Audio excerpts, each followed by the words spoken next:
Are you one of those people when someone asks you for advice, you give them advice and then you finish it off with, "Oh, but it's your life, so you do what you need to do," or "Oh, I just don't know." So, you know, because I definitely am one of those people because I don't want to be blamed if my advice was wrong. So, it's your life, okay? Anyway, hi everyone. My name is Charmaine, or Shah for short. Welcome to Tragically Inattentive and Distracted, in other words, tired. I am going down the Reddit rabbit hole today because my little ADHD brain needs a little something. It needs something to scratch it. So I thought, the previous episodes of this Tired series has been very philosophical and deep and chatty. So I thought, you know what? I want to have a little bit of fun and see what's happening in the world of Reddit. And I thought I will look at the r/advice page and see what tickles my fancy over there, because I don't want to react to TikToks because I'm trying to limit how much time I am on there, even though there's some juicy dramas every 2 days on TikTok. But again, every commentary channel will cover the same things.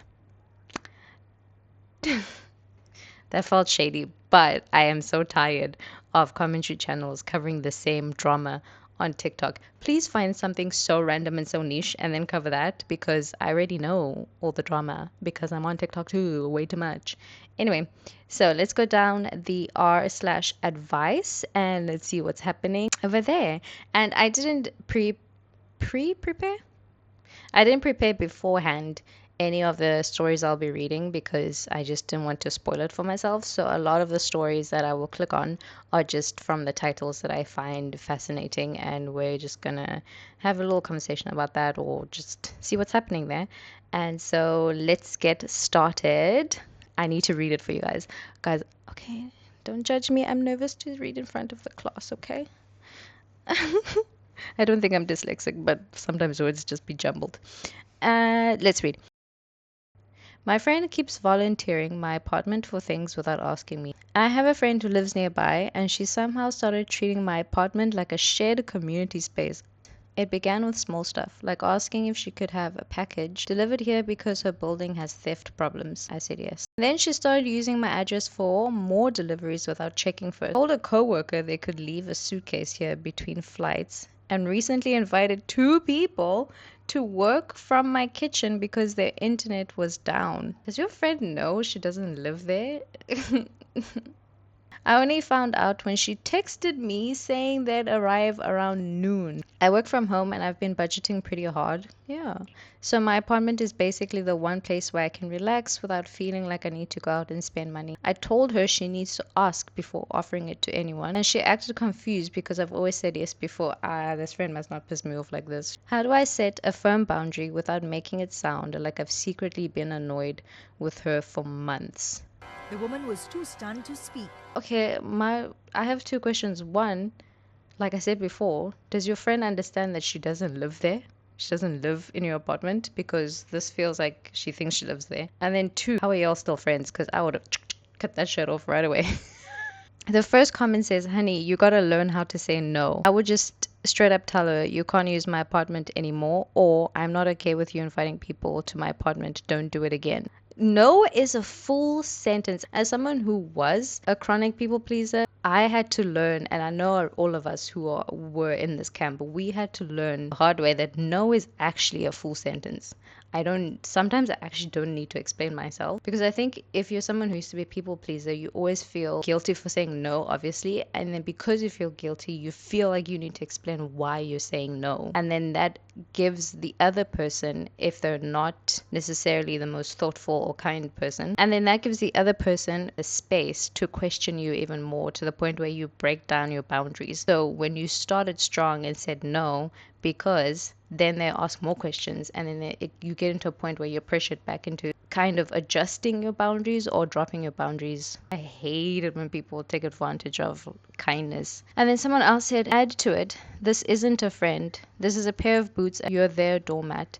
Them being confused and annoyed that they need to treat you with basic respect before appropriating yourself to tell you all you need to know about what they think of you. you're not a doormat. And it kind of ties into what I was saying. If you're giving so many excuses about why you're saying no, those people that view you as a doormat, they will stomp and stomp and stomp and stomp and stomp until they get what they want. So sometimes all you need to say is no.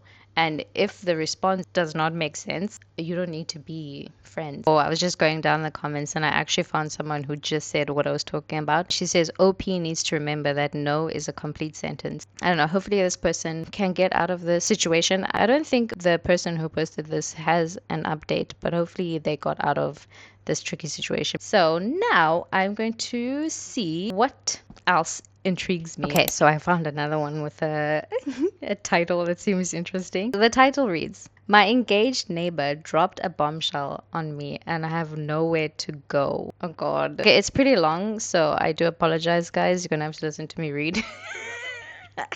So, good luck, but I'll put it on the screen so you can read it yourself too in case you're someone who reads really fast. Sorry in advance. This is my first Reddit post, so I have no idea how to go on about it. Might do a lot of blabbing, so I will highlight where the juicy part starts, where the juicy stuff starts. But I, 20 female, have a neighbor, 25 male, who has recently been making an effort to make conversation with me.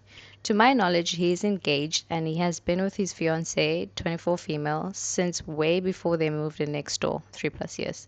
They're supposed to be getting married this year. This past 2 months, he has been acting strange towards me. We have never spoken one-on-one up until 2 months ago when he saw me at my job and chatted with me for a while. I didn't think much of it because he helps my parents out with stuff related to his job. I thought he was just being nice. Well, a week or two after that, I was getting home from the gym. When I stepped out of my car, he started another conversation with me. He made a joke about how he was just thinking about visiting me at my job. I did feel weird about it since we are not friends, but I laughed it off because what else am I supposed to do? After this, I told my mom and she told me that he's probably going to try to set me up with one of his brothers or cousins or trying to be friends, which I could see happening. So I brushed off everything. Well, yesterday I was going for a walk and he calls me over. I'm thinking we're having a friendly conversation. He tells me he is visiting the country my family is from because his fiance is also from this country. We find out we will be going at the exact same time. Hell no. He asked me what I plan on doing. Me being a complete dumbass, blurt out that I'm excited to dance with the boys. My ex and I had recently broken up. I will be going as a single lady. Oh my God, girl. I'm not touching you, but oh. This is the problem with being an oversharer because A, you'll be oversharing with the wrong people. He asked me, what if I took you out to dance? I said, I wouldn't dance with you. Asked why? I said, because you're getting married and it's disrespectful. Then he goes on a tangent about how it's not disrespectful in his culture unless you're actually married. What culture is this? What culture? Men just be saying random shit sometimes. I cut the conversation short and tell him that I'm going on a walk, but before I can go, he says, I tell you something, but you have to keep this between us. Just joking, I'm just joking. I'm very bad in situations like this, so I just say sure. He starts telling me that ever since he's seen me, he has thought I was very beautiful. I start to blank out and off in disappointment and disgust. Yeah, same. So I don't fully remember what he was saying, but there's some stuff I remember him saying. Maybe when we are in said country, we can blanked out about it. I'd like to taste your lips. Ask me for a hug. You're just so beautiful. I want to see if there's anything on your end. I understand your culture. In your culture, things are different, but I'll calm down when I'm actually married. What? Why does he keep talking about culture? I didn't even know what to say, so I was just saying stuff like, oh, okay, really? I'm trying to end the conversation as soon as I can, but he just keeps on going. It wasn't until he saw my family outside that he lets me go and says, keep this between us. If they ask, just tell them we're talking about his job. I just don't know what to do. My ex-boyfriend dumped me, and my ex-best friend and I had a fallout all within this month. I have no one to go to about it, but I feel sick and guilty. Any advice? Oh, and then this OP added an edit saying, thank you guys for taking your time to give me advice. I'll respond to the comments when I'm home. I'd like to clarify that I'm not interested in any way. I would not go for a man in a relationship ever. I've been trying to avoid him ever since he made that comment, the word comment, and felt off. The top comment is, that was creepy. Avoid him. So creepy. But girl, this is creepy. Get away from him. He's gross. I don't want to say creepy men are smart, but they're smart and they're dumb at the same time. They do this thing where they lure, is that the word? They lure you in false pretenses of them just being like a chatty, cool guy or whatever. Not even cool, like he's cool, but like a chatty, relaxed guy. And then they just slowly and then all at once just dump the weirdness on you.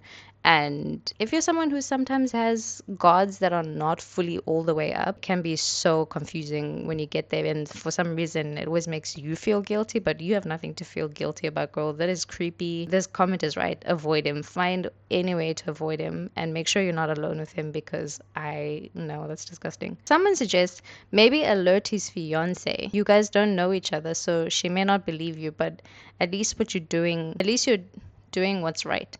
This person replies, no, do not alert the fiance.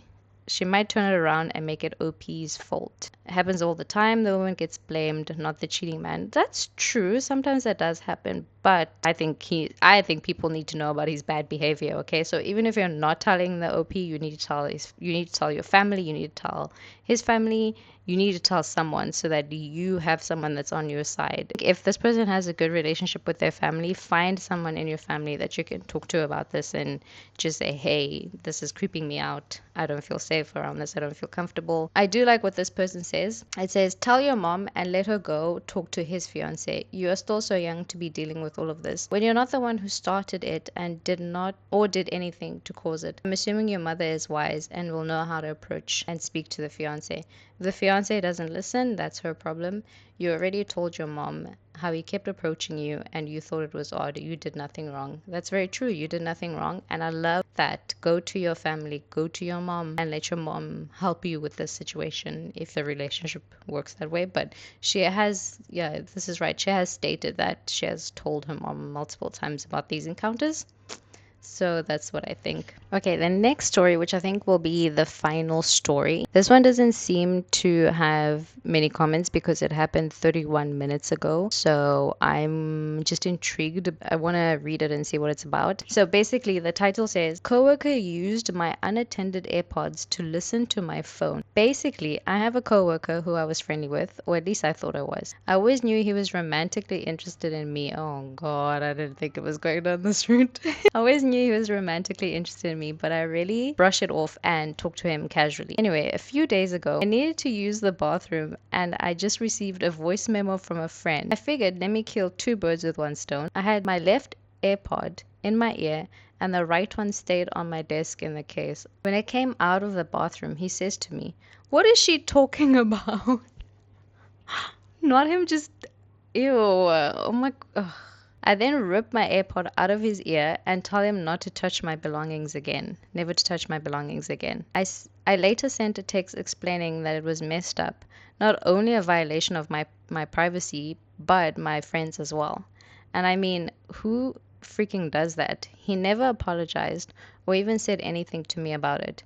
We work about 8 feet apart all day, every day, so it's very uncomfortable. Anyway, I reported it to management today. I feel guilty as it's always been hard for me to stand up for myself, but I really feel disgusted and violated by his actions. It makes me wonder if this was the first time and what other things he's tried to eavesdrop on using my unattended AirPods. Are men okay? Like, we know you're not okay, but aye, man. Aye.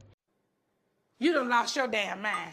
When you get your damn mind, you call me. Yeah, it is just the biggest violation of privacy, but also totally gross. Why would you do that? I think standing up for yourself is always going to be the right thing, and hopefully management actually does do something about this. And if they don't, just keep, okay, look, I don't know if this is petty or, but if they don't do anything and he keeps doing weird things, keep a written log of all the things that he's doing, so that also, okay, keep a written log of all the things that he's doing, what you reported to management, what their response was, so that if there is something where you've just reached your cap and you're done, that you can go to management or whoever and say, look, this is what's been happening, this is the conversations we've been having with men, like this is a conversation I've been having with you, management, this is what you've done or this is what you haven't done.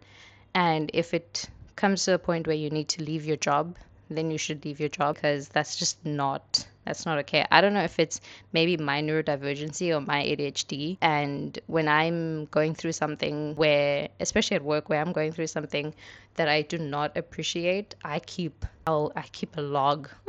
I keep a log of all the things that are going on. And then I keep a log of the conversations I've had with management and what has been done or what hasn't been done. So that at the end of the day, if I do leave a job and you coming and they come at me, here's my evidence. Here's my evidence. Because one thing about me in the workplace, I will fight you like a lawyer. Listen, listen.